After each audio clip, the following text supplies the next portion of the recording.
Dans cette vidéo, je vais vous expliquer comment aborder les cocktails qui font partie de la famille des direct au verre. Il y a 3 méthodes pour faire des cocktails, le verre à mélange, le shaker ou alors le direct au verre. Dans le direct au verre, on retrouve aussi bien le gin tonic que le mojito, le spritz ou le Moscow Mule. C'est une méthode aux apparences simples, mais il faut quand même connaître quelques techniques pour les faire d'une belle manière. Par exemple, on va commencer avec un gin tonic, donc un cocktail très simple à base de 2 ingrédients, simplement du gin et du tonic. On commence par mettre 5 centilitres de gin. Là, j'utilise Apostles. On peut très bien utiliser Beefeater ou alors Bombay Saphir, qu'on trouve très facilement et qui sont pas trop chers. Alors, pour tous les directs au verre, la méthode se ressemble. En gros, ce qu'il faut, c'est remplir le verre de glaçons.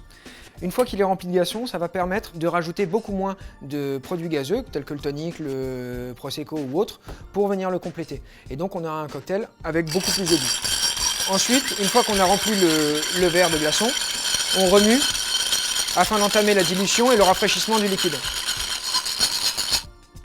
Comme vous voyez, le niveau a commencé à monter. Là, on peut même rajouter encore un dernier glaçon. Il ne me reste maintenant plus qu'à rajouter le tonic. Quand on rajoute un produit gazeux, il y a 3 manières de le faire. La mauvaise, c'est de rajouter le produit gazeux directement sur les glaçons, tout simplement parce que le CO2 contenu dans la boisson gazeuse va s'échapper trop rapidement. La bonne serait de venir incliner le verre et de venir verser sur le côté. Et après, quand on a une bar spoon, donc c'est cette cuillère qu'on utilise en bar qui est torsadée, on peut venir se la raconter un petit peu en tout simplement venant faire couler le liquide sur la bar spoon. Ça permet au CO2 de s'échapper un peu moins. Une fois que le verre est rempli, il ne reste plus qu'à mélanger. Là encore une fois, 2 façons. La mauvaise serait de venir remuer trop fort en tournant. Encore une fois, le CO2 partirait trop rapidement. Le mieux, c'est d'aller chercher le glaçon le plus bas et de monter 2 fois ou 3 fois les glaçons. Ça permet d'homogénéiser le cocktail. Pour la déco, pour un gin tonic, plusieurs sont envisageables. Une que j'aime bien, c'est tout simplement un zeste. Pour ça, il faut un économe et un citron au préalablement nettoyé, évidemment.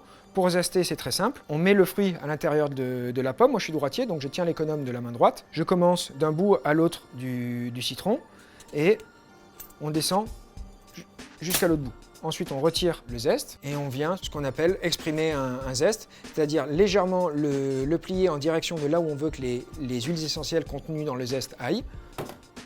Donc là, on va le faire sur le dessus et également un peu sur le verre. Soit on peut utiliser le zeste brut, soit on peut faire un zeste de cette forme-là. Donc le zeste, on lui donne une forme de torsade. Il ne reste plus qu'à le mettre sur le dessus du verre. Voici. Comme ça.